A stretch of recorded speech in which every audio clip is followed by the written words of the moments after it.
Hello friends, welcome to info T V Kannada. ಇವತ್ತಿನ ವಿಡಿಯೋದಲ್ಲಿ February 16, 2024 Karnataka ಬಜೆಟ್ನಲ್ಲಿ ರೈತರಿಗೆ ಏನೇನು ಒಂದು ಕೊಡುಗೆಯನ್ನು ನೀಡಿದ್ದಾರೆ, ಯಾವ್ಯಾವ ಒಂದು ಯೋಜನೆಯನ್ನು ಘೋಷಿಸಿದ್ದಾರೆ, ಇವೆಲ್ಲನೂ ಈ ವಿಡಿಯೋದಲ್ಲಿ ನಾನು ಸಂಪೂರ್ಣ ಮಾಹಿತಿನ ನೀಡ್ತೀನಿ. ಎಲ್ಲೂ ಸ್ಕಿಪ್ ಮಾಡ್ದಿರ ನೋಡಿ.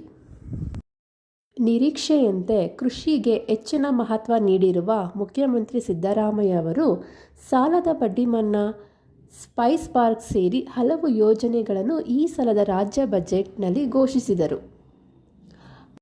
ಮುಖ್ಯಮಂತ್ರಿ ಸಿದ್ದರಾಮಯ್ಯ ಅವರು ಫೆಬ್ರವರಿ 16 ವಿಧಾನಸಭೆಯಲ್ಲಿ ಬಜೆಟ್ ಮಂಡಿಸಿದ್ದು, ನಮ್ಮ ಸರ್ಕಾರದ ಇಂದಿನ ಅವಧಿಯಲ್ಲಿ 50,000 ರೂಪಾಯಿವರೆಗಿನ ರೈತರ ಬೆಳೆ ಸಾಲ ಮನ್ನಾ ಯೋಜನೆಯಡಿ 21 ಲಕ್ಷ ರೈತರಿಗೆ 7,631 ಕೋಟಿ ರೂಪಾಯಿ ಬೆಳೆ ಸಾಲ ಮನ್ನಾ ಮಾಡಲಾಗಿತ್ತು.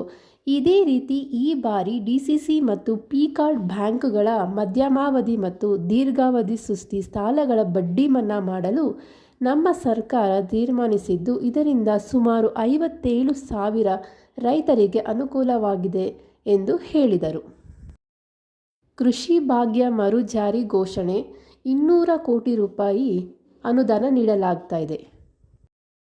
ನಮ್ಮ ಸರ್ಕಾರದ ಹಿಂದಿನ ಅವಧಿಯಲ್ಲಿ ಅತ್ಯಂತ ಜನಪ್ರಿಯವಾಗಿದ್ದ ಕೃಷಿ ಭಾಗ್ಯ ಯೋಜನೆಯನ್ನು ಮರು ಜಾರಿಗೊಳಿಸಲಾಗಿರುತ್ತದೆ. 2023-24 ಸಾಲಿನಲ್ಲಿ 200 ಕೋಟಿ ರೂಪಾಯಿ ಅನುದಾನ ಒದಗಿಸಲಾಗಿದ್ದು, ಪ್ರಸಕ್ತ ಸಾಲಿನಲ್ಲಿಯೂ ಈ ಯೋಜನೆಯನ್ನು ಮುಂದುವರಿಸಲಾಗುವುದೆಂದು ಘೋಷಿಸಿದರು. ಕಣ್ಮರೆಯಾಗುತ್ತಿರುವ ಹಾಗೂ ನಶಿಸಿ ಹೋಗುತ್ತಿರುವ ಸ್ಥಳೀಯ ಬೆಳೆಗಳ ತಳಿಗಳನ್ನು ಸಂಗ್ರಹಿಸಲು ಮತ್ತು ಸಂರಕ್ಷಿಸುವ ಉದ್ದೇಶದಿಂದ ಒಂದು ಸಮುದಾಯ ಬೀಜ ಬ್ಯಾಂಕನ್ನು ಸ್ಥಾಪಿಸಲಾಗುವುದು.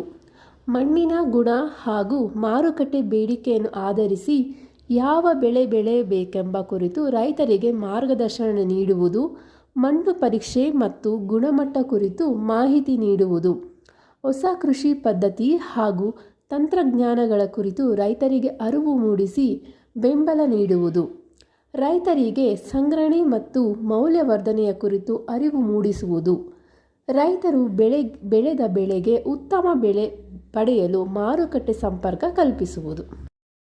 ಈ ಕ್ಷೇತ್ರಕ್ಕೆ ಬೇರೇನೆಲ್ಲ ಕೊಡುಗೆ ಕೊಟ್ಟಿದ್ದಾರೆ ನೋಡೋಣ ಬನ್ನಿ.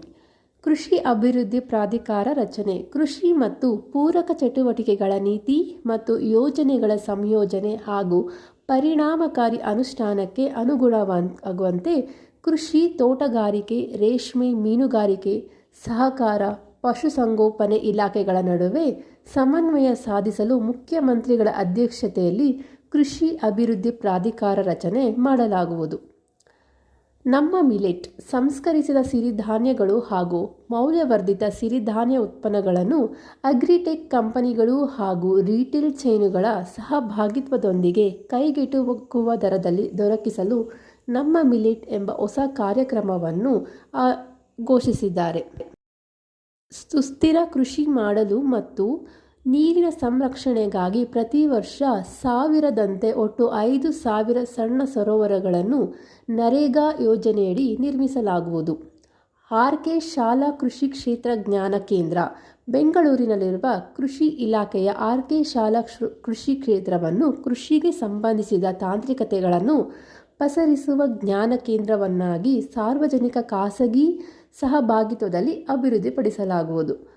ಈ ಸ್ಟ್ಯಾಂಪ್ ತಂತ್ರಾಂಶ ಬಳಕೆ, ರೈತರಿಗೆ ಕೀಟ, ರೋಗ ಮತ್ತು ಪೋಷಕಾಂಶ ನಿರ್ವಹಣೆಯ ಸಲಹೆ ನೀಡಲು ರಾಯಚೂರು ಕೃಷಿ ವಿಶ್ವವಿದ್ಯಾಲಯವು ಅಭಿವೃದ್ಧಿಪಡಿಸಿರುವ ಈ ಸ್ಯಾಪ್ ತಂತ್ರಾಂಶದ ಸೌಲಭ್ಯವನ್ನು ಎಲ್ಲ ರೈತರಿಗೆ ಪರಿಚಯಿಸಲು ಕ್ರಮ ವಹಿಸಲಾಗುವುದು. ಕೆಫೆಕ್ ಬಲವೃದ್ಧಿ, ಕೃಷಿ ಮತ್ತು ತೋಟಗಾರಿಕೆ ಉತ್ಪನ್ನಗಳ ರಫ್ತನ್ನು ಉತ್ತೇಜಿಸಲು ಕರ್ನಾಟಕ ರಾಜ್ಯ ಕೃಷಿ ಉತ್ಪನ್ನಗಳ ಸಂಸ್ಕರಣೆ ಹಾಗೂ ರಫ್ತು ನಿಗಮ ನಿಯಮಿತ ಸಂಸ್ಥೆಯನ್ನು ಬಲಪಡಿಸಲು ಕ್ರಮ ವಹಿಸಲಾಗುವುದು.